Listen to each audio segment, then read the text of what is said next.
Se esse vídeo apareceu para você, é porque essa história vai te emocionar e arrepiar.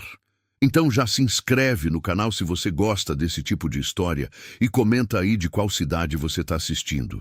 Eu estava sentada no meio daquela estrada de chão vermelho quando percebi que tinha chegado no fundo. Não foi pensamento, foi sensação. Aquela coisa que a gente sente no osso, mais fundo que dor, mais pesada que cansaço. Uma espécie de vazio que ocupa tudo por dentro e deixa a pessoa oca, igual cabaça velha esquecida no terreiro. O sol de agosto batia direto na minha nuca. Não tinha sombra, não tinha ninguém. Só a estrada comprida, a poeira que subia em nuvem rala quando o vento passava e o cerrado dos dois lados, aquele cerrado seco, retorcido, que parece estar sempre em sofrimento, mas nunca morre de vez. Meus 2 filhos estavam comigo. Davi tinha 8 anos. Segurava a própria barriga com as 2 mãos, com aquele jeito quieto de criança que aprendeu cedo demais, que reclamar não adianta. Ele não chorava. Fazia tempo que ele não chorava. E isso doía mais do que qualquer choro poderia doer. Porque criança que deixa de chorar de fome aprendeu uma coisa que não devia ter aprendido ainda. Lara tinha 5. Estava encostada no meu ombro com o pezinho todo jogado contra mim, os olhos meio fechados, os lábios ressecados. Não dormia.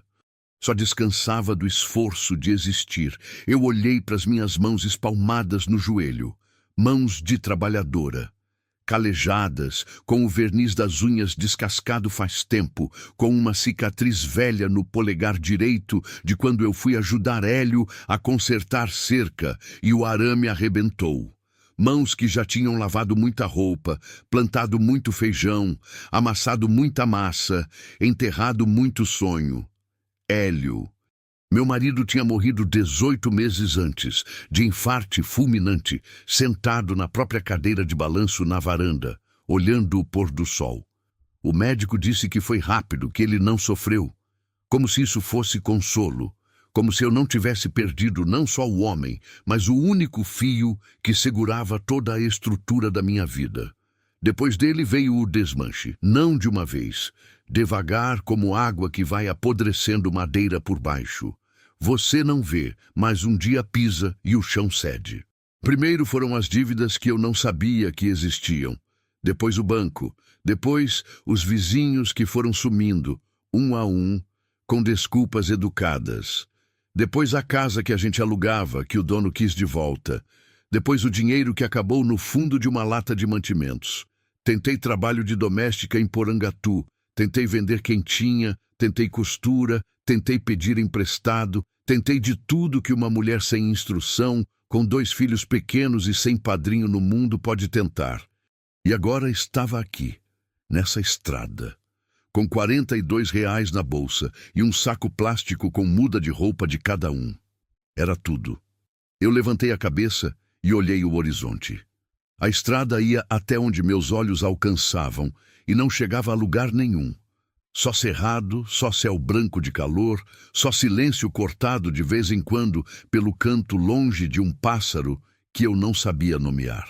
E foi ali que eu pensei em desistir. Não da vida. Eu preciso deixar isso claro porque tem gente que confunde. Não era isso.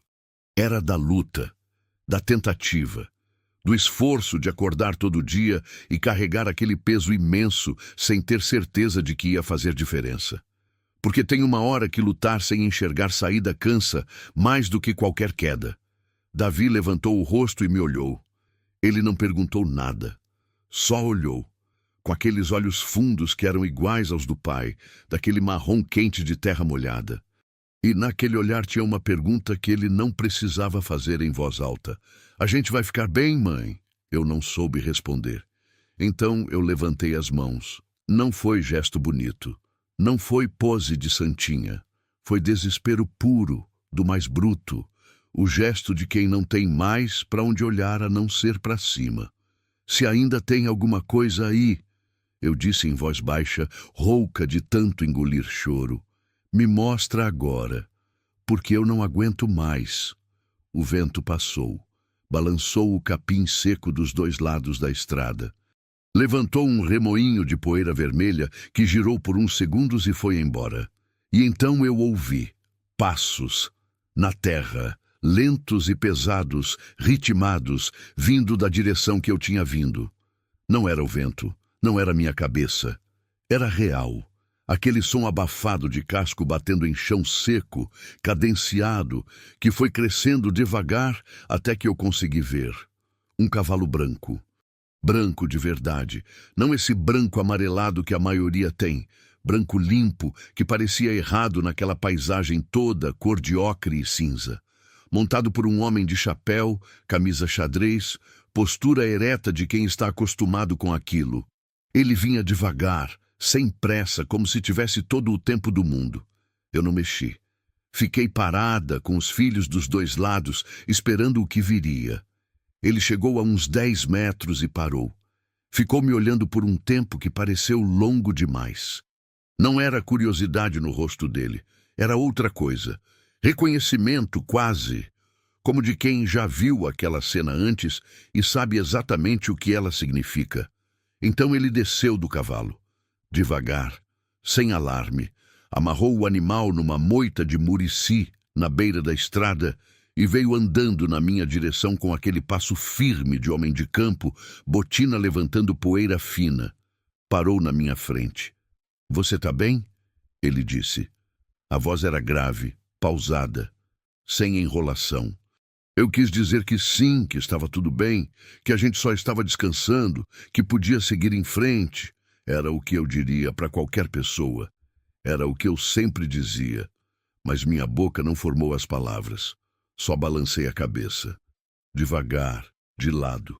E naquele gesto simples, que custou mais do que qualquer coisa que eu tinha feito naquela vida toda, estava a confissão que eu nunca tinha conseguido fazer a ninguém. Não, não estou bem. Não estou bem faz muito tempo. Ele abaixou os olhos para Davi, para Lara. Voltou para mim. "Quando foi que vocês comeram?" ele perguntou. Eu abri a boca. Fechei. O nó na garganta era grande demais para desviar por palavras. Ele não esperou resposta. Tirou a mochila das costas, abriu e colocou na minha mão uma broa de milho embrulhada em pano. Depois outra. Depois uma garrafinha de água. Davi olhou para mim esperando permissão. Eu fiz que sim com a cabeça. Ele pegou com as duas mãos e mordeu antes mesmo de desembrulhar direito. E aquele som simples de criança mastigando com fome, me partiu por dentro de um jeito que eu não consigo descrever. Porque uma mãe que ouve o filho comer depois de 2 dias sem comer não chora de alegria, chora de vergonha, de culpa, de tudo aquilo que ela não foi capaz de dar. O homem ficou de pé, olhando o horizonte enquanto meus filhos comiam, respeitando minha dor sem apontar para ela. Depois se virou para mim. "Levanta", ele disse. "Você não vai perder seus filhos." Eu olhei para ele. Não sabia quem era. Não sabia se podia confiar. Sabia que confiar às cegas podia ser perigoso, que mulher sozinha com criança em estrada de chão precisa ter cuidado, que o mundo estava cheio de gente que se aproveitava de quem estava no fundo. Mas o fundo, às vezes, tira da gente até o luxo do medo. Eu levantei, sem certeza, sem saber o que estava vindo, com as pernas bambas e o coração soando alto demais dentro do peito. Mas levantei, e ele, sem pedir nada em troca, sem explicar nada além do necessário, nos ajudou a subir num caminhão velho que estava estacionado ali atrás de uma curva que eu não tinha visto, pegou o cavalo pela rédea e nos levou embora daquela estrada que eu tinha achado que seria o fim de tudo. Só fui entender, muito mais tarde, que não era o fim. Era o começo do que viria me mudar e me assustar, de um jeito que eu ainda não consigo explicar direito. Mas isso é a história do próximo capítulo. O caminhão era velho, daqueles que parecem funcionar mais por teimosia do que por mecânica. A lataria tinha amassados que contavam histórias. O banco do passageiro estava coberto com um couro de vaca dobrado no lugar do estofado que tinha ido embora faz tempo. E o cheiro dentro da cabine era de graxa, de terra e de alguma coisa vegetal que eu não soube identificar. Capim cortado, talvez, ou erva cidreira que alguém tinha deixado esquecida no porta-luvas. Lara dormiu antes de a gente sair da estrada de chão. Encostou a cabeça no meu colo e foi. Daquele jeito que criança pequena dorme quando finalmente se sente segura, com o corpo todo relaxado de uma vez, como se tivesse largado um peso que estava carregando sem saber. Eu fiquei com a mão no cabelo dela, o caminho todo, passando devagar, sentindo aquele calor macio que só cabeça de filho tem. Davi ficou acordado. Sentado do meu outro lado, olhando pela janela com aquela seriedade velha que ele tinha desenvolvido nos últimos meses e que me partiu o coração toda vez que eu olhava direito para ele. Criança de 8 anos não devia ter aquele olhar. Devia ter olhar de criança, curioso, disperso, saltando de coisa em coisa. O olhar de Davi era parado, pesava. O homem dirigia em silêncio. Não era silêncio constrangido, daqueles que pedem conversa para se resolver. Era silêncio de quem está acostumado com ele, de quem vive numa parte do mundo onde as palavras são escassas, e isso não é problema nenhum. Ele olhava a estrada, mudava de marcha com aquela naturalidade de quem faz aquilo todo dia, e de vez em quando jogava a mão direita para fora da janela como se quisesse medir a temperatura do ar. Eu fiquei um bom tempo sem perguntar nada. Mas quando a estrada de terra virou numa outra estrada de terra, e essa virou em mais uma, e o cerrado foi abrindo de um lado para revelar uma porteira de madeira escura com um pedaço de cano pendurado por corrente, fazendo às vezes de cadeado, eu precisei saber. "Onde é que a gente está indo?" eu perguntei. Ele não respondeu de imediato. Desceu do caminhão para abrir a porteira, entrou de novo, passou, desceu de novo para fechar. Só quando voltou para o banco e engatou a primeira marcha é que falou: "Fazenda Três Irmãos." Fez uma pausa curta. "Minha fazenda." Mais nada. Eu aceitei aquilo porque não tinha outra coisa a fazer, e porque algo no jeito dele, na economia das palavras, na firmeza calma do olhar, naquela postura que não era arrogância, mas era presença, me dizia que ele não era homem de má intenção. Talvez eu estivesse errada. Mulher desesperada se engana fácil. Eu sabia disso. Mas tinha alguma coisa que eu não consigo colocar em palavra certa. Uma espécie de peso moral que ele carregava junto com o corpo, que fazia a gente sentir que era um homem que dormia de noite sem precisar fugir dos próprios pensamentos. A fazenda apareceu depois de mais uns 2 quilômetros de estrada interna, ladeada por cerca de mourão que estava bem fincada, bem conservada. Coisa que a gente aprende a notar quando passou anos consertando cerca ruim. Era grande. Não de ostentação, mas de trabalho. A casa principal era de alvenaria simples, pintada de branco que estava desbotando para um bege sujo, com varanda de frente sustentada por 4 pilares e um jardim de frente que era mais horta do que jardim. Tinha arruda, manjericão, um pé de alecrim gigante e uma roseira que crescia torta, mas floria igual. Tinha um curral atrás, um galinheiro, um paiol, 2 cachorros que vieram correndo quando o caminhão parou, latindo sem raiva, só por protocolo. E tinha uma mulher na varanda, velha, cabelo branco preso num coque frouxo, avental encardido, os braços apoiados no corrimão de madeira, olhando a gente chegar com aquela expressão neutra de quem já viu muita coisa nessa vida e parou de se surpreender. O homem desceu. Eu desci. Acordei Lara com cuidado e peguei Davi pela mão. "Dona Filomena", ele chamou, subindo os degraus da varanda. Preparei um quarto para os fundos. A velha me examinou de cima a baixo, sem dissimular. Passou os olhos pelas crianças, pelo meu saco plástico de roupas, pelo meu cansaço que devia estar escrito na cara. "Vem cá, menina", ela disse para mim, ignorando completamente o homem, como se ele já tivesse cumprido a parte dele e o resto era com ela. "Você deve estar com fome." "Já comi", eu disse pensando na broa. "Broa não é comida." Ela respondeu, como se tivesse estado lá. Vem. Ele se chamava Aurélio. Aurélio Menezes Borges. Soube o nome completo, mais tarde, de um documento pregado na parede do escritório que eu vi de passagem num dia que fui chamar ele para almoço. Na fazenda, todo mundo só chamava de seu Aurélio, com aquele respeito simples do interior que não vem de medo, mas de reconhecimento genuíno. Tinha uns 50 e poucos anos. Viúvo. A mulher tinha morrido de câncer 6 anos antes. Descobri por Dona Filomena, que era a cozinheira e zeladora da casa, e sabia de tudo, e contava o necessário na hora certa.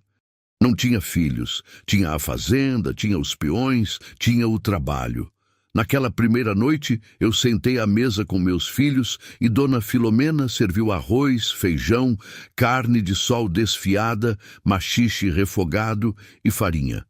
Comida simples, honesta, cheirando a fogão de lenha e tempero de verdade. Davi comeu 3 pratos. Eu tive que colocar a mão no joelho dele por baixo da mesa e fazer uma pressão leve para ele diminuir o ritmo. Não por vergonha, mas porque criança que passa muito tempo sem comer direito pode passar mal se comer rápido demais. Ele entendeu sem eu precisar falar. Aquilo me doeu de um jeito específico. Filho que entende, sem que a mãe precise explicar, cresceu obrigado a entender. Lara dormiu antes de terminar o prato e eu a carreguei para o quarto. Um cômodo simples nos fundos da casa, com 2 camas de solteiro, um guarda-roupa de madeira escura e uma janela pequena com vista para o curral. Cheirava a roupa de sol e a madeira antiga. Era o quarto mais seguro em que eu tinha posto meus filhos em mais de 1 ano. Quando voltei para a sala, seu Aurélio estava sentado na cabeceira da mesa, com um copo de café na mão e o olhar para a janela. Dona Filomena tinha ido embora. Ela morava numa casinha separada nos fundos do terreno. Descobri depois. Ele me ouviu entrar, mas não se virou de imediato. Só quando eu puxei a cadeira e sentei na ponta da mesa é que ele me olhou. Aqui não é favor. Ele disse, sem rodeio, sem crueldade, sem bondade performática. Era declaração de princípio, simples assim. Se você ficar, você trabalha. Aprende. Faz parte. Eu segurei o olhar dele. Eu não tenho medo de trabalho, respondi.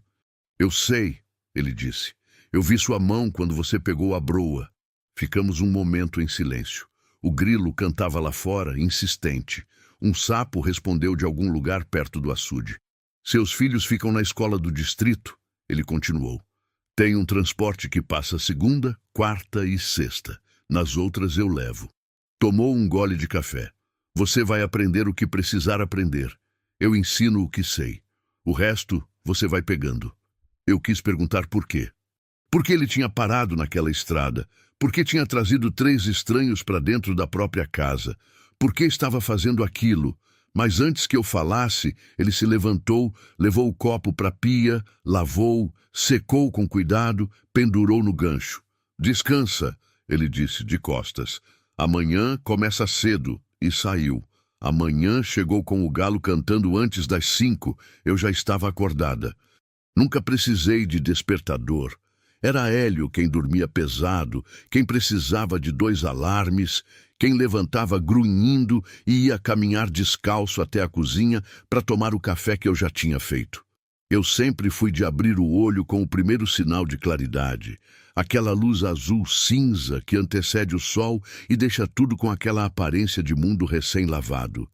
Me vesti sem fazer barulho para não acordar as crianças. Em cozinha estava acesa. Dona Filomena já estava lá, com o fogão de lenha crepitando, a chaleira cantando e um silêncio trabalhador ao redor dela, que era o silêncio de quem não precisa de companhia para funcionar. Café tá quase, ela disse sem me olhar. Bolo de fubá no forno. Eu me sentei no banco da cozinha e fiquei olhando o fogo pelo olho do fogão. Aquela chama laranja tremendo dentro da boca preta de ferro me lembrou de quando eu era menina na casa da minha avó em Cavalcante. E ela fazia isso. Ficava olhando o fogo de manhã cedo, antes de todo mundo acordar, como se aquele momento fosse dela e de mais ninguém. Você vai trabalhar duro aqui. Dona Filomena disse, colocando o copo de café na minha frente. Mas vai valer. Como a senhora sabe? Ela me olhou por cima dos óculos de armação grossa. Porque ele não para ninguém em estrada de chão. Pausa. Em 22 anos, nunca vi. Até hoje. Eu não soube o que fazer com aquela informação. Guardei. Nos dias seguintes, aprendi. Aprendi que o gado acordava com o galo e queria água antes do sol raiar. Aprendi que a bomba d'água tinha um fio que estava pelado e precisava de cuidado quando chovia. Aprendi que as galinhas tinham hierarquia própria e que se você perturbasse essa hierarquia, dava problema. Aprendi a enxertar muda de laranja, a identificar sinal de carrapato no couro do boi, a consertar cerca de arame farpado com a mão enluvada de pano grosso. Meu corpo doía de um jeito que eu não sentia faz tempo. Mas era dor de uso, não de desperdício. Dor de quem usou o corpo para algo que importava. Davi começou na escola do distrito. Na primeira semana voltou quieto. Na segunda, veio com um desenho que tinha feito em aula. Uma fazenda com um cavalo branco na frente. Me mostrou sem dizer nada. Lara encontrou uma gata laranja que vivia no paiol e decidiu que era dela. Deu o nome de Foguinho. Passou a andar pela fazenda com a gata no colo como se tivesse nascido ali. Eu ia vendo aquilo e sentindo uma coisa que eu quase não reconhecia mais. Alívio. Quieto, frágil, com medo de ser quebrado. Mas alívio. E foi exatamente quando eu comecei a respirar de novo que as pessoas começaram a falar. Veio primeiro pela boca de uma mulher do distrito que encontrei na venda quando fui buscar sal e fermento numa tarde de quarta-feira. Ela me reconheceu. Ou reconheceu que eu era nova, que dava no mesmo, e ficou me olhando com aquele sorriso de boca fechada, que não é sorriso, é avaliação. Você é a que está lá na fazenda do Aurélio, ela disse. Não era pergunta. Sou, eu respondi. Trabalho lá. Trabalha, ela repetiu, com uma entonação que colocou aspas invisíveis em volta da palavra. Eu paguei o que devia, peguei o troco e fui embora, sem responder mais nada. Mas aquilo ficou, porque eu sabia o que estava por baixo daquele tom. Eu conhecia aquele julgamento.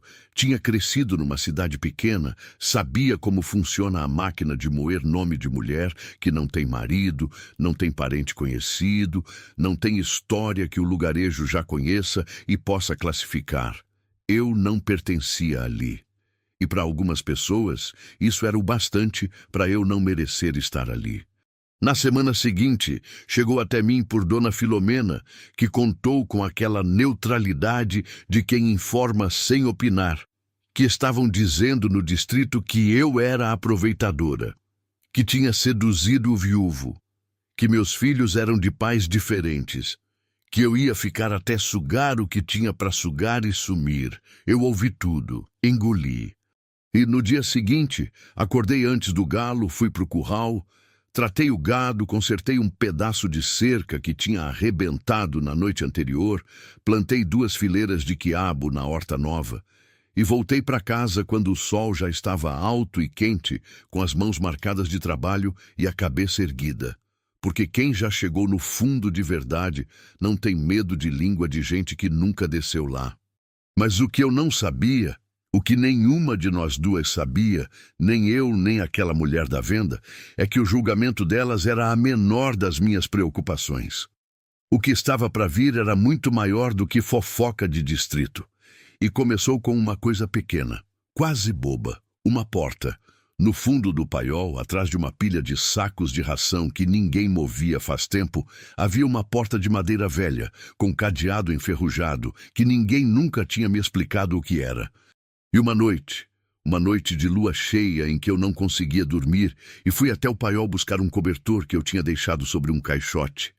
Eu ouvi, de dentro daquela porta fechada, um som, baixo, quase imperceptível, mas era som de gente.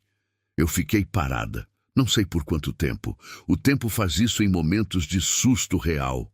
Para, estica, vira uma coisa estranha que não obedece relógio. Só sei que quando voltei a me mover, meu coração estava batendo num ritmo que eu sentia até na garganta, e minha mão direita estava apertando o cobertor contra o peito, como se aquele pano de algodão pudesse me proteger de alguma coisa. O paiol era grande, de madeira escura e telhado alto, com aquela penumbra característica de lugar que o sol entra só de viés, em faixas poeirentas que cruzavam o espaço como pilares de luz. De dia era cheio de movimento, sacos, ferramentas, a gata-foguinho caçando camundongo entre os caixotes. À noite era outra coisa. À noite o paiol respirava diferente. Os estalos da madeira, contraindo com o frio, soavam como passos. As sombras tinham profundidade, o silêncio tinha textura, e agora tinha aquele som. Eu me forcei a escutar de novo. Com cuidado, controlando a respiração, como se o barulho do meu próprio ar pudesse apagar o que eu estava tentando ouvir. Lá estava. Baixo demais para ser acidente, alto demais para ser imaginação. Um farfalhar, uma espécie de atrito leve, ritmado, como de alguém se mexendo sobre palha seca. E então, por um segundo apenas, algo que era inconfundível mesmo abafado pela madeira grossa da porta, uma respiração humana. Meu instinto primeiro foi sair correndo. Não de covardia, de sensatez. Mulher sozinha, de madrugada em paiol escuro, ouvindo coisa atrás de porta trancada, não devia ficar ali parada raciocinando. Devia ir buscar ajuda. Devia ir chamar seu Aurélio na casa principal, acordá-lo, contar o que tinha ouvido, deixar nas mãos de quem entendia aquele lugar melhor do que eu. Mas eu não me movi, porque junto com o medo, e ele estava lá, real, me gelando a nuca num calor de agosto que não tinha razão para deixar ninguém com frio. Tinha outra coisa. Uma intuição que eu não sei explicar com lógica, mas que toda mulher que já cuidou de filho doente conhece. Aquela certeza visceral, sem fundamento claro, de que o que está do outro lado precisa de ajuda e não de susto. Me aproximei da porta. Ela era de madeira de lei, escurecida pelo tempo, com um cadeado de ferro que estava fechado, mas estava tão enferrujado que parecia ter anos sem ser aberto. As dobradiças estavam cobertas de teia de aranha. No rodapé, onde a madeira não encostava bem no chão batido de terra, havia uma fresta de uns 2 dedos de largura. Eu me abaixei. Coloquei o joelho no chão frio, dobrei o corpo e aproximei o rosto daquela fresta. O cheiro que veio foi o primeiro choque. Umidade, urina, algo adocicado e pesado que eu associei imediatamente com febre, com doença, com corpo humano que está há tempo demais num espaço pequeno sem ventilação. Não vi nada. Escuro demais do outro lado. "E tem alguém aí?" Eu sussurrei. Silêncio. Depois um movimento. Aquele atrito de palha de novo, mais agitado. E então o som de respiração acelerada. Não de esforço, mas de medo. De alguém que me ouviu e ficou com medo de mim. Aquilo me partiu, porque eu conheço aquele medo. O medo de quem está em lugar que não escolheu, dependendo de bondade ou crueldade de estranho, sem saber o que vem. Eu tinha estado naquele lugar. Naquela estrada de chão vermelho com meus filhos, esperando que o homem do cavalo branco fosse gente boa ou não fosse. "Não vou te machucar", eu disse ainda no sussurro. "Juro por Deus que não vou." Pausa longa. Então uma voz, feminina, jovem demais, fraca demais. "Água." Eu fui buscar água. Entrei na cozinha na ponta do pé, peguei a moringa de barro que ficava na bancada, voltei para o paiol. Abaixei de novo. Coloquei o bico da moringa na fresta do rodapé e inclinei devagar. Ouvi o som da água sendo bebida do outro lado. Ávido, urgente, o som de quem está com sede há tempo demais. "Mais", a voz disse. Esvaziou a moringa inteira. Eu fiquei com o vasilhame vazio na mão, ajoelhada no chão de terra do paiol, e tentei pensar com clareza. Tinha uma pessoa trancada ali, uma mulher jovem pelo som da voz, em situação que claramente não era boa. O cheiro, a fraqueza da voz, aquele pedido de água antes de qualquer outra palavra me diziam isso sem deixar dúvida. Eu precisava acordar, seu Aurélio. Mas então um pensamento atravessou tudo como faca. E se ele souber? Eu fechei os olhos por um segundo. Aquela fazenda isolada, aquele homem que parava em estradas de chão para ajudar mulheres desamparadas. Aquela porta trancada que ninguém tinha me explicado, aquela dona Filomena que sabia de tudo e contava só o necessário. O que era o necessário que ela tinha escolhido não me contar? Minha mão estava tremendo. Eu percebi só quando tentei colocar a moringa no chão e ela bateu torta, fazendo um barulho seco que me fez prender a respiração. Quem te colocou aí dentro? Eu perguntei para a fresta com a voz tão baixa quanto consegui. Silêncio. Pode falar comigo. Eu não vou te entregar para ninguém. Mais silêncio. Então, quanto tempo eu tô aqui? A pergunta me desarmou completamente. Ela não sabia. Não tinha janela, não tinha luz, estava perdida no tempo dentro daquele escuro. Senti um enjoo súbito, quente, que subiu do estômago e tive que engolir com força. Não sei, eu disse honesta. Cheguei na fazenda faz pouco tempo. Você trabalha para ele? A pergunta carregava tudo. Tinha medo nela. Tinha a acusação envergonhada. Tinha a desconfiança de quem não tem mais reserva de confiança para gastar. Trabalho, eu disse. E então, porque precisava ser honesta com ela para que ela fosse honesta comigo. Mas eu não sabia que você existia. Juro. Longa pausa. Meu nome é Giane, ela disse por fim. Tenho 18 anos, não dormi naquela noite. Voltei para o quarto, deitei, fiquei olhando o teto de madeira com aquela rachadura comprida que ia de um canto ao outro como um rio visto de cima. Davi dormia de lado, com o braço dobrado sob a cabeça. Lara tinha agarrado o cobertor inteiro e estava enrolada nele feito casulo. Fiquei olhando meus filhos dormir e tentando organizar o que eu sabia. Giane tinha 18 anos.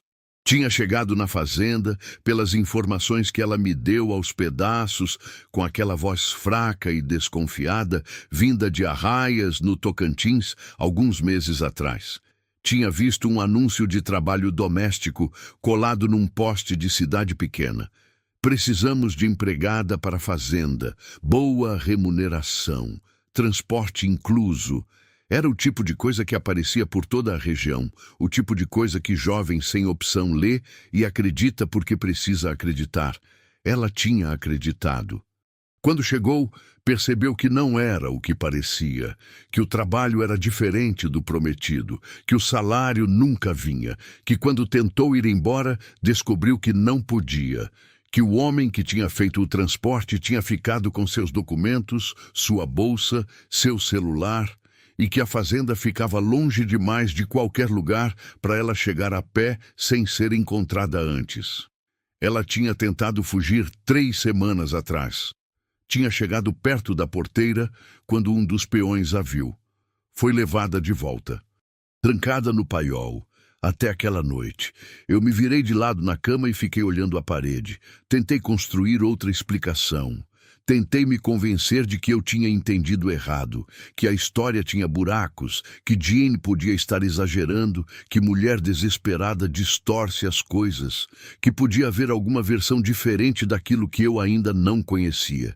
Tentei, mas o cheiro daquele quarto fechado não saía do nariz, e o som daquele pedido, água, não saía do ouvido. Então, me ocorreu uma coisa que fez meu sangue resfriar de um jeito que o calor de agosto não foi capaz de desfazer. Eu tinha chegado naquela fazenda da mesma forma que Jane.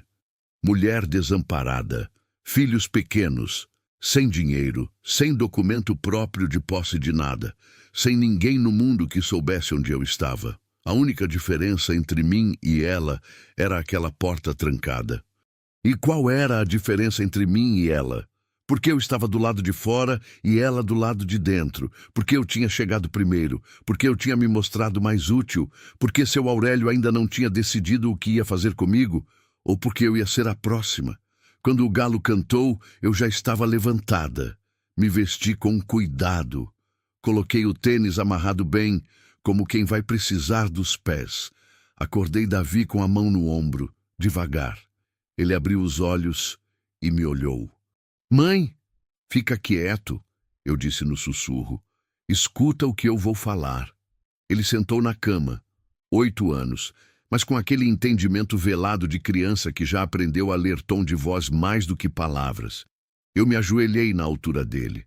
Se eu mandar você pegar a Lara e sair correndo pela porteira, eu disse, olhando direto nos olhos marrons dele, você vai, sem perguntar, sem esperar. Você pega a mão da sua irmã e vai correndo pela estrada até encontrar alguém, qualquer pessoa. Você para e pede ajuda, tá? Ele ficou me olhando por um tempo. O que aconteceu, mãe? Nada ainda. Pausa. Mas preciso saber que você vai fazer isso se eu pedir. Ele assentiu. Lento, sério, com aquela maturidade que doía de ver. Vou, ele disse. Eu passei a mão no rosto dele. Segurei amassando o rosto dele com as 2 palmas. Aquele rosto que era o rosto do Hélio em miniatura. E respirei fundo uma vez. Fica com a Lara. Não sai do quarto até eu chamar. Eu fui até a varanda da casa principal. O sol estava nascendo, aquela faixa laranja queimada no horizonte que o cerrado emoldura de um jeito que parece pintura demais para ser real. Os pássaros faziam barulho nos ipês. O orvalho estava na grama. Era uma manhã bonita e aquela beleza me irritou, porque beleza de manhã não combina com o que eu estava sentindo. Seu Aurélio estava na varanda, como sempre. Café na mão, olho no horizonte, aquela postura imóvel de homem que começa o dia olhando para longe, como se estivesse tomando as medidas do que vai enfrentar. Ele me ouviu chegar. Virou o rosto.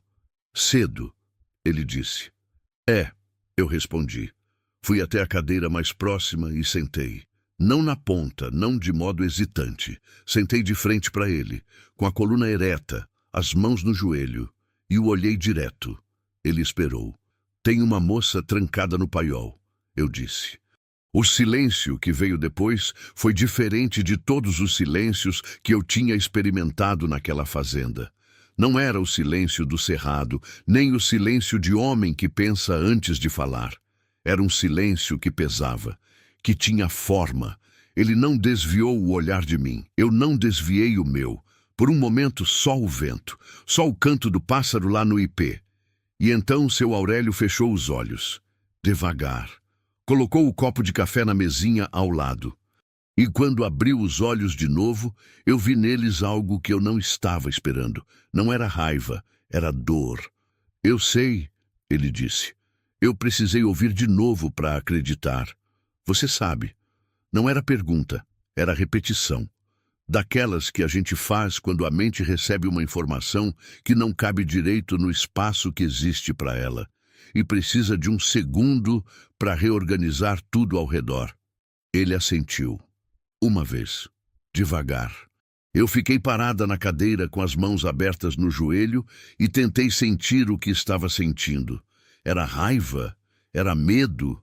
Era aquela confusão de quem confiou e não sabe ainda se foi traída ou se a história é mais complicada do que parece? Era tudo junto, creio. Misturado, quente, difícil de nomear. E por que ela está trancada? Eu perguntei. A voz saiu mais firme do que eu esperava. Agradeço até hoje por isso. Ele se levantou da cadeira devagar. Não de modo ameaçador, com aquele peso de homem que vai falar uma coisa difícil e precisa estar de pé para isso. Foi até o corrimão da varanda e ficou olhando o terreiro. O sol já tinha subido o suficiente para largar aquela luz dourada rasa que faz a sombra das coisas ficarem compridas e finas no chão. Ela chegou aqui há 3 meses, ele começou. Trazida por um homem chamado Valcir, motorista de frete que trabalha para uma rede de aliciamento que opera entre o Tocantins e o Maranhão. Pausa. Eu não sabia o que era quando ela chegou, soube depois. Eu ouvi sem interromper. Valcir disse que ela era sobrinha de um conhecido, que precisava de trabalho, que a família tinha autorizado. Ela veio com documento, com tudo. Parecia certo. Eu precisava de ajuda na casa, porque Dona Filomena está com problema no joelho e não aguenta mais certas coisas. Ele passou a mão na nuca. 2 semanas depois de estar aqui, eu fui à cidade e soube por acaso. pelo delegado do distrito, que é meu primo, que estava circulando denúncia de desaparecimento de uma jovem de Arraias. Foto batia. Diane, eu disse. Ele se virou para me olhar. Você já sabia o nome dela. Conversei com ela ontem à noite. Eu disse, sem me desculpar por isso. Ele assentiu de novo, sem surpresa, como se já tivesse calculado que aquilo ia acontecer mais cedo ou mais tarde. O Valcir não trouxe ela como empregada, ele continuou. Trouxe para deixar aqui enquanto arranjava comprador. Ela não sabia. Eu não sabia. Quando eu entendi o que estava acontecendo, o Valcir já tinha sumido com os documentos dela. Eu fui atrás, não encontrei. Fui ao delegado, registrei tudo. Mas ele disse que a investigação ia demorar, que precisava de mais provas, que se eu simplesmente soltasse a menina, ela podia ser encontrada pelo Valcir ou pelos que trabalham com ele antes de chegar a qualquer lugar seguro. Eu o ouvi, processando cada palavra, pesando cada coisa. E a solução foi trancá-la no paiol. A frase saiu com uma dureza que eu não tentei suavizar. Ele não recuou. A solução foi mantê-la aqui, segura, enquanto o delegado monta o processo. A voz dele não era defensiva, era cansada. Eu sei que parece errado, parece muito errado, mas a alternativa era mandar ela embora para a estrada sem documento, sem dinheiro, com homens perigosos procurando por ela numa região que eles conhecem melhor do que ela. Ele me olhou. Você sabe o que acontece com mulher jovem sozinha nessa situação, nessa parte do Brasil. Eu sabia. Não queria saber, mas sabia. Fiquei em silêncio por um tempo. O vento mexeu nas folhas do alecrim lá embaixo no jardim, e aquele cheiro forte e limpo subiu até a varanda como se fosse comentário da natureza sobre tudo aquilo. Ela sabe disso?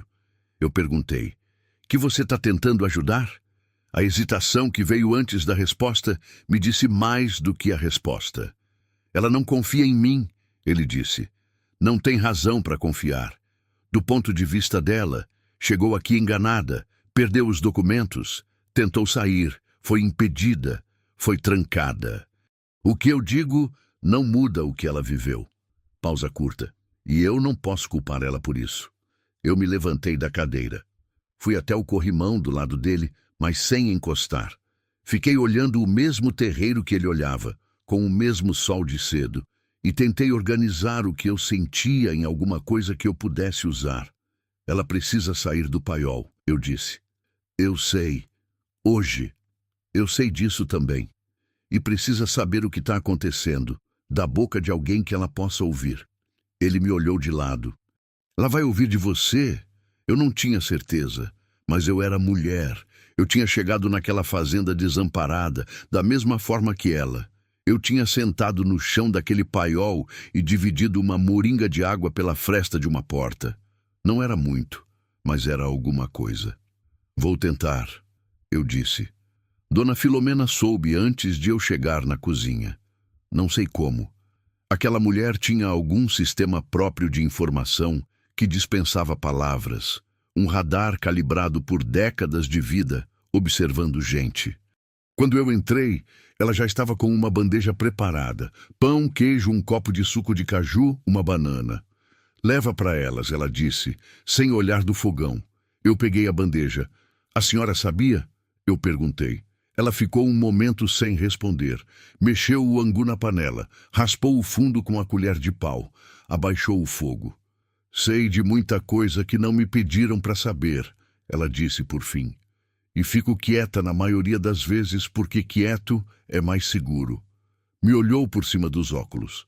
Mas nunca fiquei quieta quando era a hora de falar. E a hora de falar chegou antes por causa de você. Não entendi completamente aquilo na hora. Entendi depois.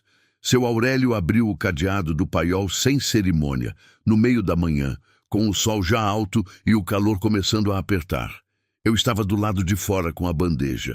Ele abriu, empurrou a porta e ficou do lado de fora. Me deixou entrar sozinha. O cheiro foi o primeiro choque. Aquela mistura de umidade e fechado que eu tinha sentido pela fresta, mas multiplicada. real, presente de um jeito que dói de respirar. O cômodo era pequeno, tinha uma janelinha alta que estava tapada por fora com um pedaço de compensado, e no canto, sobre uma palha dobrada e um cobertor fino, estava Jean. Ela era pequena, menor do que eu imaginei pela voz. Cabelo negro preso num trançado que estava desfazendo, pele morena, olhos fundos que me olharam quando eu entrei com uma expressão que era calibração pura, avaliando se eu era ameaça ou não, calculando distância, medindo saída. Eu entrei devagar.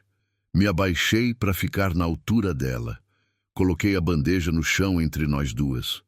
Trouxe comida, eu disse. Ela olhou a bandeja, olhou para mim. A porta está aberta, eu disse. Você pode sair quando quiser. Ela olhou para a porta. Olhou para mim de novo. E por quê? Porque você não devia ter sido trancada aqui. Pausa. E porque tem muita coisa que você precisa saber antes de sair correndo, para não sair correndo para o lugar errado. Ela ficou me olhando por um longo momento. Aqueles olhos fundos que pesavam. Então, ela pegou o pão. Contei tudo o que sabia, sem ornamento, sem suavizar, sem tentar fazer o seu Aurélio parecer herói ou vilão. Contei os fatos, do jeito que ele tinha me contado, e deixei ela decidir o que fazer com cada um. Ela ouviu comendo, com aquela concentração de quem está com fome há tempo demais, mas não vai deixar a urgência do corpo vencer a urgência da mente. Quando eu terminei, ela ficou em silêncio por um tempo. E você acredita nele? Ela perguntou. Eu considerei a pergunta de verdade antes de responder, porque ela merecia consideração de verdade. Eu acredito que a história que ele me contou é verdadeira, eu disse. Não sei se todas as escolhas que ele fez dentro dessa história foram certas. Pausa. Mas eu acredito que ele não é o perigo. O perigo tem nome, ela disse, baixinho. Valcir. E ele não está sozinho. Eu sei. Você não sabe, ela disse, e não era agressão, era correção. Você não sabe o tamanho do que esse homem faz. Eu vi. Na cidade onde eu morava, eu vi 3 meninas sumirem em 2 anos. 3. E ninguém foi preso. Ninguém foi nem processado. Ela engoliu. Esse tipo de gente tem proteção. Tem gente na polícia, tem gente na prefeitura.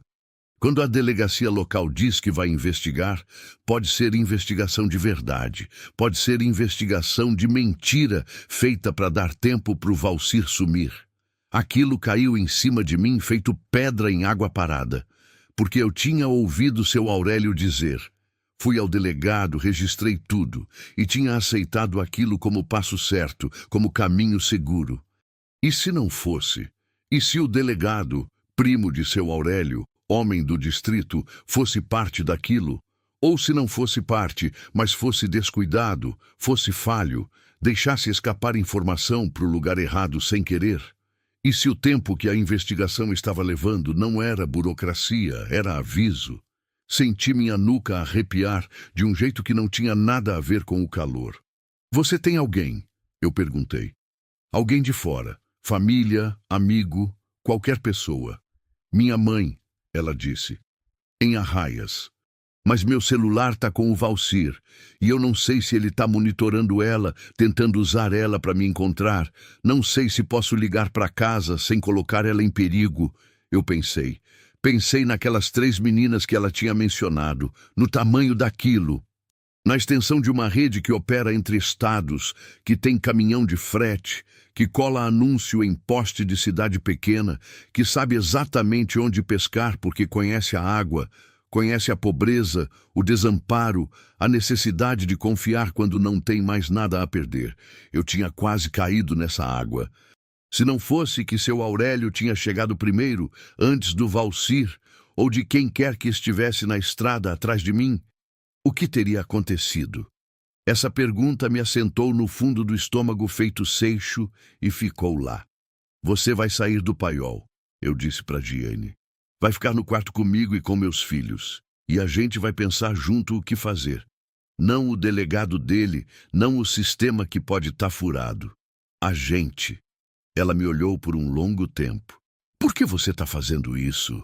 Eu poderia ter dito várias coisas. Poderia ter falado de compaixão, de solidariedade, de fé, de todas aquelas palavras grandes que ficam bonitas em discurso. Disse a verdade simples. Porque eu estava na estrada há pouco tempo, eu disse, e alguém parou.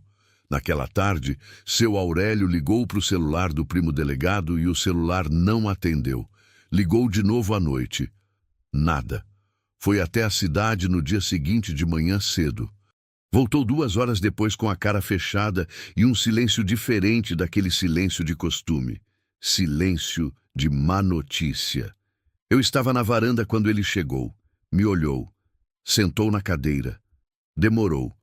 O Valcir foi solto, ele disse. Solto? Tinha sido preso semana passada no Tocantins por outra coisa. Saiu ontem. Fiança. Pausa. E meu primo disse que recebeu informação de que ele sabe onde a menina tá. O chão da varanda não se mexeu, mas foi como se tivesse. Como ele sabe? Seu Aurélio me olhou com aqueles olhos cansados. Essa é a pergunta certa, ele disse. E foi a primeira vez que eu vi medo no rosto daquele homem. Não medo de covarde. Medo de quem entendeu a dimensão do que estava vindo e sabe que entender não é o mesmo que estar preparado. Lá dentro, no quarto, Jane estava sentada na cama de Davi com Lara no colo, deixando a menina trançar o que restava do seu cabelo desfeito. E Davi estava do lado, com o caderno aberto no joelho, fingindo fazer lição, mas de olho nas duas. Eu olhei aquela cena pela janela por um momento e senti, com uma clareza que me assustou pela frieza, que a noite que estava vindo ia ser longa e que quando ela passasse, nada ia ser igual ao que tinha sido antes. O sol caiu naquela tarde, de um jeito diferente. Não sei explicar direito, mas quem vive no campo entende. Tem pôr do sol que é encerramento, que fecha o dia com aquela paz de coisa cumprida. E tem pôr do sol que é aviso, que desce devagar demais, que pinta o céu de um laranja muito carregado, quase vermelho, que faz o cerrado inteiro ficar da cor de brasa, e o silêncio que vem junto não é silêncio de descanso, é silêncio de contenção, de coisa que está sendo represada antes de romper. Aquele era o segundo tipo. Eu fiz o que as mãos sabiam fazer enquanto a cabeça trabalhava sozinha. Ajudei Dona Filomena na cozinha, descasquei mandioca, mexi o feijão, enchi os potes d'água. Mão ocupada não acalma o coração, mas dá a ele alguma coisa para se agarrar enquanto pensa. Diane ficou no quarto com as crianças. Eu tinha pedido para ela não aparecer na janela e ela obedeceu sem questionar. Aquela obediência específica de pessoa que aprendeu na marra a identificar quando um pedido é proteção e não controle. Seu Aurélio ficou na varanda a tarde toda. Eu passava e via ele lá, imóvel, olhando a estrada. Não o horizonte como de costume. A estrada, a entrada, a porteira lá no fundo que dava para a estrada de terra que levava ao distrito. Ficava naquele olhar fixo de sentinela que eu nunca tinha visto nele, que destoava de toda aquela calma habitual e por isso mesmo me dizia mais do que qualquer palavra. Ele estava esperando alguma coisa chegar. Uma vez eu parei do lado dele com 2 copos de café. Ele pegou sem desviar o olhar da estrada. Quantos peões tem hoje na fazenda? Eu perguntei. 3. Moisés, o Beto e o Carlinhos. Pausa. Mas eu mandei o Moisés e o Beto para o pasto de baixo hoje cedo. Só o Carlinhos está perto. Aquilo me disse alguma coisa que eu não queria que dissesse. Por que mandou eles longe? Ele tomou um gole de café, devagar. Porque não sei em quem confiar, ele disse. E prefiro menos gente perto a mais gente com lealdade duvidosa. Eu entendi. E concordei. E ao mesmo tempo fiquei muito ciente de que éramos poucos. Um homem cansado, uma mulher que sabia consertar cerca, mas não sabia enfrentar perigo de verdade, uma velha com joelho ruim, uma jovem traumatizada, 2 filhos pequenos e um peão cujo sobrenome eu nem sabia. Contra o quê? Contra quem? Não sabíamos o tamanho, não sabíamos a forma, só sabíamos o nome, Valcir, e que ele sabia onde Diane estava. O resto era escuro, feito o interior daquele paiol. A noite fechou rápido. Nuvem de chuva vinha do norte. Eu tinha visto a tarde toda aquela muralha cinza crescendo no horizonte, engolindo as estrelas que apareciam, trazendo aquele cheiro de chuva que no cerrado chega antes da chuva como mensageiro. Cheiro de terra seca que vai ser molhada, de poeira que vai virar lama, de ar que vai mudar de temperatura de uma vez. Eu botei as crianças para dormir cedo. Davi não questionou. Me olhou por um momento quando eu apaguei a luz. Aquele olhar de quem sabe que tem coisa acontecendo, mas entende que perguntar não vai ajudar. Lara dormiu rápido. Aquela infância toda que ainda pulsava nela, que ainda não tinha aprendido a ficar acordada com medo. Jean ficou sentada na cama, abraçada aos próprios joelhos, olhando o nada. Eu fui até ela, sentei do lado. Tenta descansar, eu disse. Não consigo. Eu sei. Ficamos em silêncio por um tempo. Lá fora, o vento estava começando.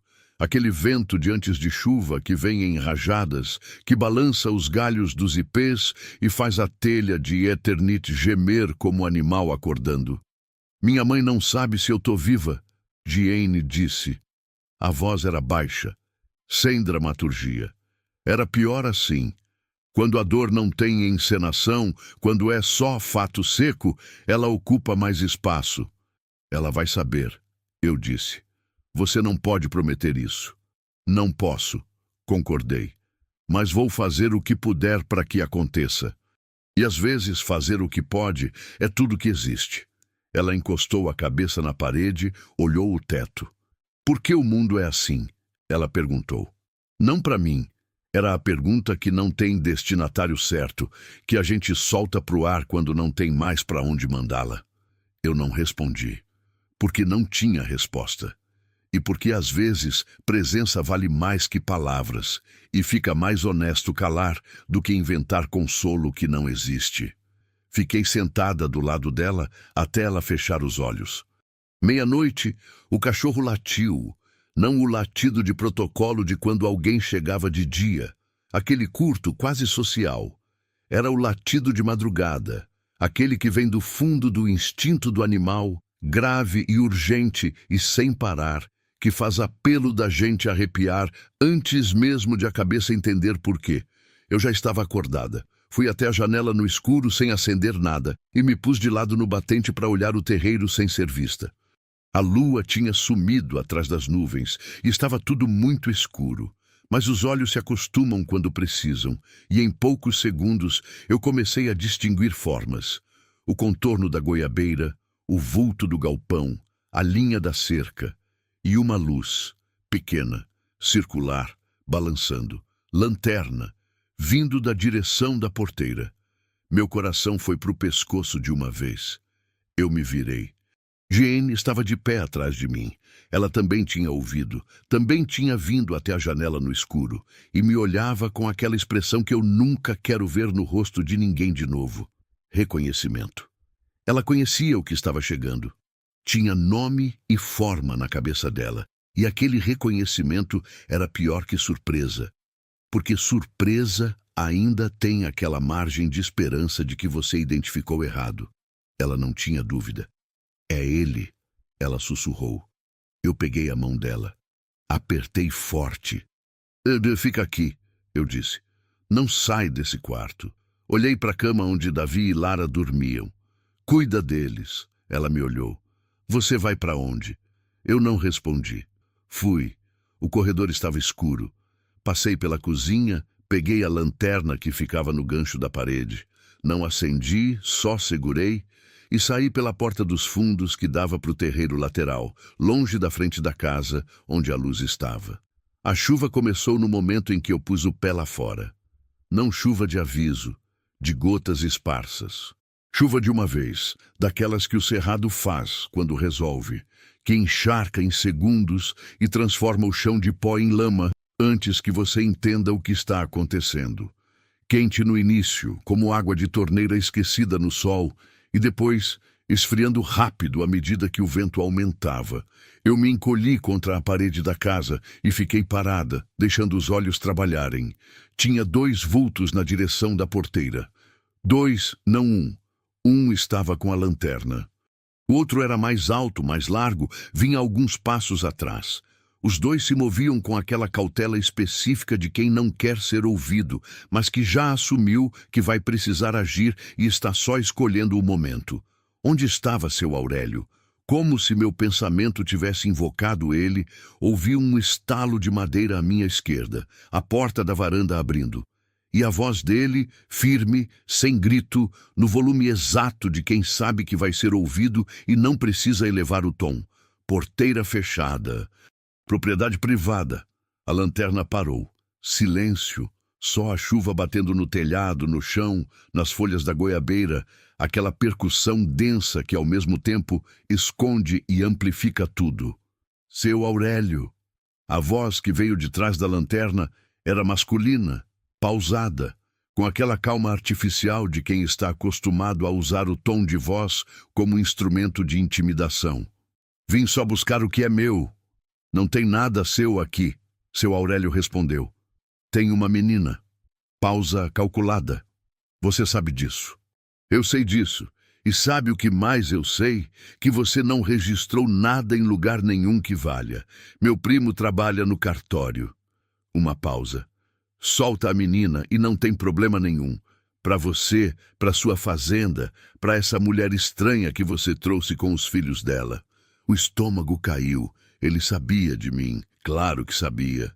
Se sabia onde Diane estava, sabia tudo que estava ao redor de Diane. Eu apertei a lanterna apagada na mão e fiquei colada na parede molhada, com a chuva escorrendo pelo rosto e a roupa encharcada pesando, e tentei respirar no ritmo certo para não trair minha posição. Você vai embora, seu Aurélio disse. Agora. E não volta. Uma risada, curta, sem alegria. Não funciona assim, seu moço. E então o segundo vulto se moveu, não em direção a seu Aurélio, em direção à casa, em direção à porta onde eu tinha saído. Eu me movi antes de pensar. Não foi coragem.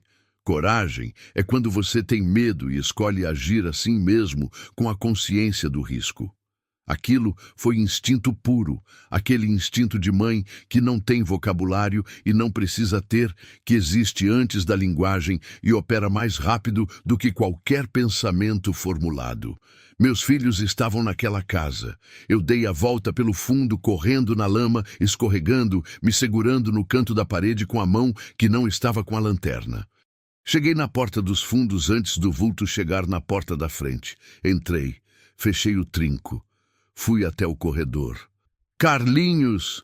Eu chamei no sussurro urgente que ainda assim carregava tudo o que precisava carregar. Um barulho no quarto do peão, que ficava no outro extremo da casa. Uma porta abrindo. O Carlinhos apareceu.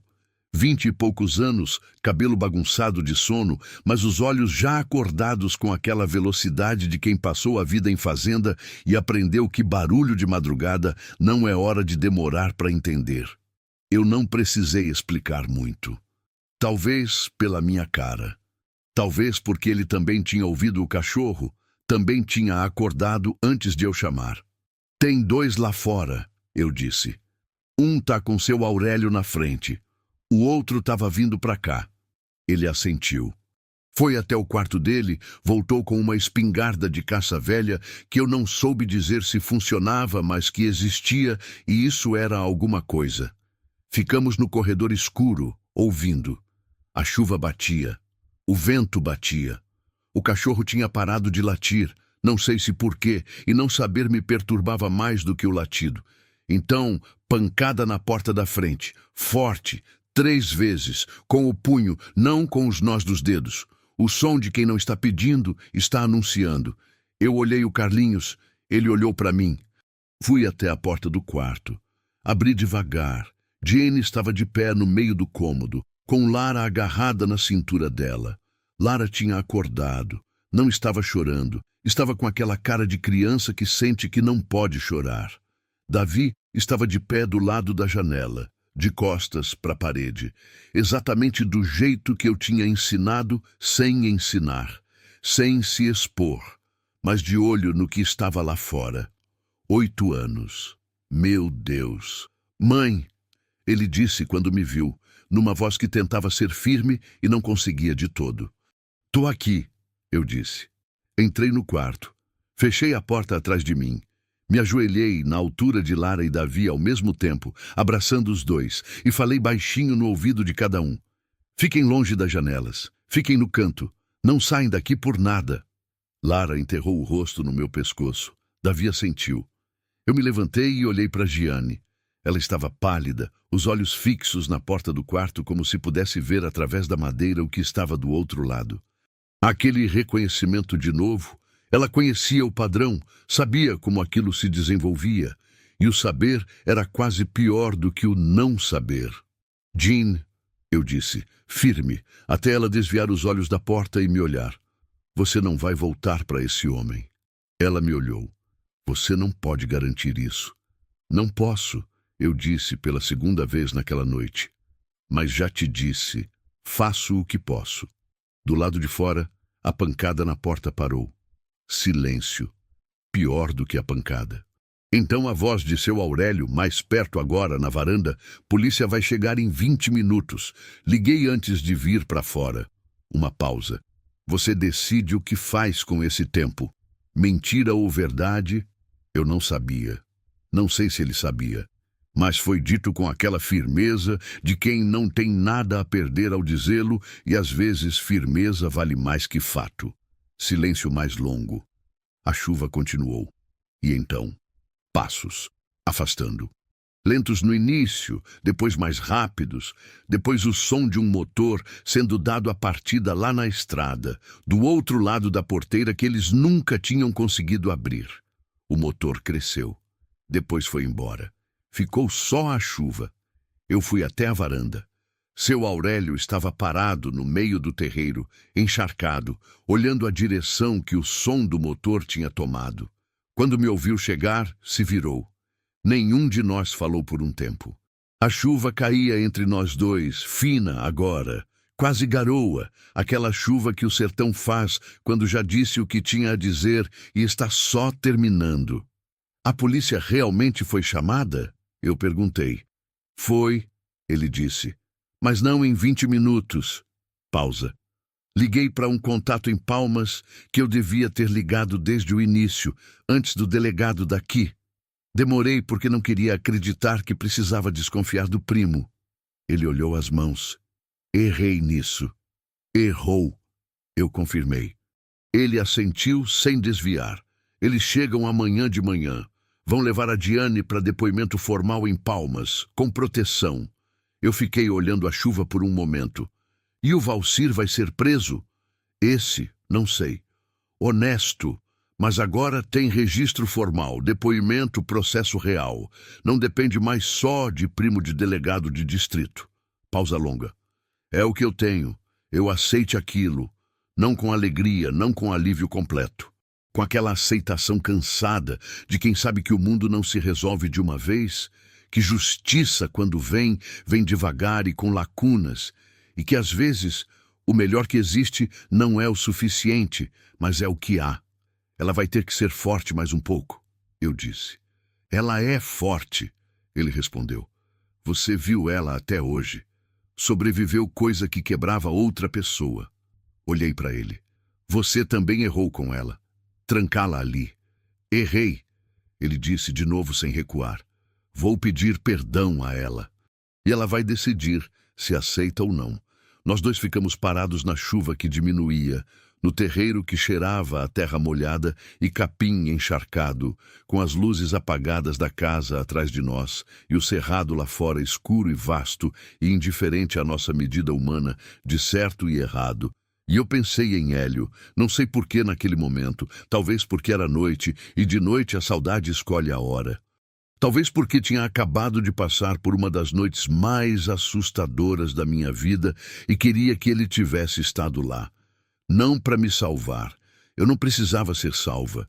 Só para estar, do meu lado, com aquele braço pesado que ele colocava no meu ombro quando eu estava tensionada, que não dizia nada, mas dizia tudo.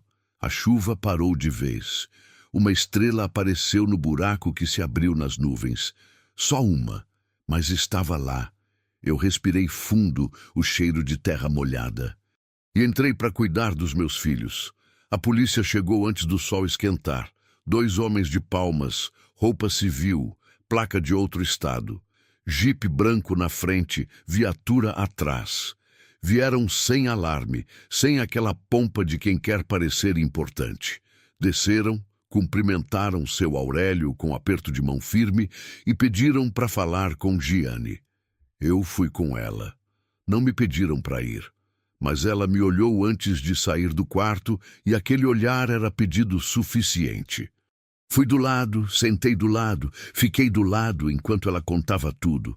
A voz baixa no início, ganhando firmeza aos poucos. Aquela firmeza específica de quem está com medo, mas descobriu que contar é diferente de reviver. Que palavra dita em voz alta perde um pouco do peso que tinha quando ficava só dentro. Ela falou por quase 2 horas. Eu não falei nada, só estava lá.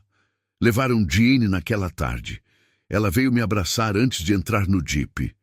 Abraço de quem não sabe quando vai ver de novo. Talvez nunca, mas precisa que o corpo registre aquilo, porque a memória da pele é mais duradoura do que a memória da cabeça. Você voltou para me encontrar, ela disse no meu ouvido. Eu não entendi de imediato. Aquela noite no paiol, ela explicou, se afastando para me olhar. Você podia ter ficado no quarto. Mas voltou. Não tinha obrigação. Eu quis dizer que qualquer pessoa teria feito igual. Mas não disse, porque não era verdade e nós duas sabíamos disso. Vai bem, eu disse. Ela assentiu. Entrou no carro. Eu fiquei no terreiro assistindo o Jeep branco virar na estrada de terra e sumir atrás da curva, levantando aquela poeira vermelha que o sol da manhã atravessava e deixava dourada. Davi veio e ficou do meu lado, sem falar. Depois de um tempo, colocou a mão na minha. Eu apertei. Valcir foi preso 6 semanas depois, num posto de gasolina na divisa entre o Tocantins e o Pará. O contato de Palmas ligou para seu Aurélio com a notícia numa tarde de segunda-feira, e ele me contou na janta com aquela economia de palavras que era a marca dele. Disse o fato, disse o necessário, não celebrou além do que cabia. Havia outros envolvidos sendo investigados. O processo ia demorar. A justiça, quando vem, vem com burocracia e com lacunas e com aquela velocidade de coisa que não tem pressa, porque o peso de quem espera não chega ao ouvido de quem decide. Mas estava em movimento. Era o que havia. Os meses foram passando da forma que o tempo passa no campo, não em datas, mas em marcas. A roça que plantei brotou. O Davi ganhou um amigo no distrito, um menino chamado Robinho, e voltou a ter aquele olhar de criança que eu tinha achado que tinha perdido para sempre. A Lara e a gata Foguinho eram inseparáveis, e isso me alegrava de um jeito simples e completo. O único tipo de alegria que não pede explicação. Eu aprendi a gostar do trabalho da fazenda de um jeito que não era só sobrevivência. Tinha manhãs em que eu estava no pasto cedo, com o orvalho ainda no capim e o sol nascendo vermelho no horizonte, e eu parava com a enxada na mão e ficava olhando aquilo. Aquela luz que chegava devagar, que primeiro só mostrava as formas e depois ia revelando as cores, e o cerrado todo acordando com aquela solenidade discreta que a natureza tem quando não está sendo observada por ninguém que queira transformá-la em cartão postal. E eu pensava em Hélio, não mais com aquela dor aguda de faca, com uma dor diferente, mais larga, que já tinha aprendido a coexistir com outras coisas, dor que tinha virado parte da paisagem interior, como cicatriz que não some, mas para de doer o tempo todo. Eu tinha chegado naquela estrada pronta para desistir. Ele teria ficado bravo comigo por isso. Hélio era homem de pouca palavra, mas de muita persistência. O tipo que consertava a mesma cerca 3 vezes sem reclamar, porque sabia que era o cercado que importava, não o trabalho de consertá-la. Ele teria dito algo curto e certeiro, daquele jeito dele, e eu teria ficado com raiva por uns 10 minutos e depois entendido que ele estava certo. Saudade também é isso. Não só a falta. A presença que continua operando mesmo sem corpo. Uma noite, tarde, eu estava na varanda quando seu Aurélio chegou com 2 cafés. Me deu um. Sentou. Ficamos olhando o céu limpo de agosto, que no cerrado de noite parece mais próximo, as estrelas mais numerosas, como se o céu soubesse que não tem prédio competindo com ele e capricha. Você vai ficar? Ele perguntou. Não era pergunta de homem interessado em mulher. Era pergunta de pessoa interessada em resposta verdadeira. Eu aprendi a distinguir as duas ao longo daqueles meses. Eu pensei. Pensei no que eu tinha quando cheguei, que era nada. Pensei no que eu tinha agora, que ainda era pouco pelo padrão que o mundo usa para medir, mas que era meu, ganho com as próprias mãos, enraizado em chão que eu tinha aprendido a conhecer palmo a palmo. Pensei nos meus filhos dormindo lá dentro. Ainda não sei, eu disse honesta. Mas por enquanto sim. Ele assentiu. Tomou o café. Ficamos em silêncio, o bom tipo de silêncio, aquele que não pede preenchimento. Tem uma coisa que eu ainda não consegui decidir o que fazer. Às vezes, de madrugada, quando a casa está quieta e o vento não está soprando e o cerrado fica naquele silêncio que parece suspenso, eu me lembro daquele momento na estrada, quando levantei as mãos para o céu, e o que veio depois, o som de casco na terra, o cavalo branco aparecendo naquele horizonte de chão vermelho e céu branco de calor. Aquela presença que chegou com timing que a lógica não explica. Eu não sou mulher de visão. Não tenho costume de ver sinal em tudo, de transformar coincidência em milagre. A vida no campo ensina pragmatismo. O que é, é. O que não é, não adianta querer que seja. Mas aquilo eu não sei encaixar em nenhuma gaveta de explicação razoável que eu tenha disponível. Sei que um homem parou numa estrada de chão. Sei que esse homem não parava para ninguém em 22 anos, segundo Dona Filomena. Sei que naquele exato momento eu tinha acabado de fazer um pedido que não era para ninguém específico. Era só para o ar, para o céu, para aquela vastidão indiferente que é o cerrado com o sol do meio-dia. E alguma coisa atendeu. Não sei o nome dessa coisa. Não vou fingir que sei, mas ela estava lá, e isso é mais do que eu tinha antes, e talvez seja o suficiente. Jean me mandou mensagem pelo celular novo que ela conseguiu 3 meses depois de ir embora. Estava em Arraias, com a mãe. Tinha voltado para a escola. Uma faculdade de pedagogia à distância que ela tinha começado antes de tudo aquilo acontecer e que estava retomando. A mensagem era curta, do jeito que ela falava. Tô bem. Difícil, mas tô bem. Obrigada por ter ficado do lado de baixo daquela porta. Eu li 3 vezes. Depois guardei o celular e fui cuidar do gado, porque a vida não para enquanto a gente processa as coisas. O gado quer água, a cerca quer conserto, a terra quer atenção. E há algo de honesto nessa insistência do cotidiano, aquela teimosia do dia a dia que não deixa a gente ficar parada demais dentro da própria cabeça. Talvez seja o maior presente do trabalho de campo, não o que ele produz, o que ele impede. Hoje de manhã, eu estava no pasto quando Lara veio correndo com a Foguinho no colo. A gata com cara de quem não queria estar sendo carregada, mas tinha desistido de resistir, gritando que tinha achado um filhote de tatu debaixo do galpão. Eu parei o que estava fazendo. Fui ver o filhote de tatu, e enquanto eu estava agachada na terra vermelha, olhando aquela coisinha enrolada na própria casca, com Lara do meu lado apontando e explicando com aquela seriedade de 5 anos, que é coisa mais séria do mundo, e Davi chegando correndo atrás da irmã, e Foguinho observando o tatu com profissionalismo felino. Eu entendi alguma coisa. Não uma resposta grande, não revelação de cinema. Só uma compreensão pequena e sólida, do tipo que cabe na palma da mão, que eu estava viva, que meus filhos estavam vivos, que a estrada daquele dia de agosto não tinha sido o fim, tinha sido o lugar mais estreito de um caminho que ainda tinha largura à frente, que eu não conseguia ver de dentro do desespero, mas que existia, e que às vezes a gente levanta sem saber por quê, sem ter certeza, sem garantia de nada. E a vida, do seu jeito estranho e impiedoso, e às vezes inexplicavelmente generoso, vai tratando de mostrar o porquê depois. Não sempre, mas às vezes. E às vezes é o bastante.